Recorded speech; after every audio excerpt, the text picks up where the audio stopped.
एक गांव में एक आदमी रहता था जिसका नाम रमेश था। रमेश बहुत ही आलसी था और दिन रात सोने, खाने और आराम करने में ही व्यस्त रहता था। उसे कोई काम करना पसंद नहीं था।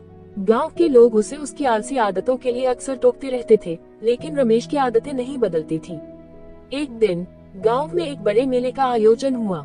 मेले में बहुत सारे खेल, झूले और स्टॉल्स लगे थे। रमेश ने सोचा कि क्यों न इस मेले में जाकर कुछ अच्छा समय बिताया जाए, लेकिन वह सोचता ही रह गया और अंततः घर पर ही पड़ा रहा। मेले के बाद गांव में सभी लोग खुश और उत्साहित थे, लेकिन रमेश केवल घर पर लेटे लेटे ही बैठा रहा। समय बीतता गया और रमेश की आलसी आदतें उसकी जिंदगी में एक नकारात्मक प्रभाव डालने लगी। उसके पास कुछ भी करने के लिए समय नहीं था और वह जीवन की कई महत्वपूर्ण चीजों से चूक गया। अंततः रमेश ने समझा कि आलस्य से केवल नुकसान ही होता है।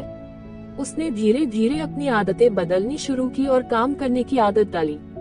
इस तरह उसने न केवल अपने जीवन में सुधार किया, बल्कि गांव में भी एक अच्छा उदाहरण स्थापित किया। कहानी से सीख, आलस्य से बचकर मेहनत करना जीवन में सफलता और खुशी की ओर ले जाता है।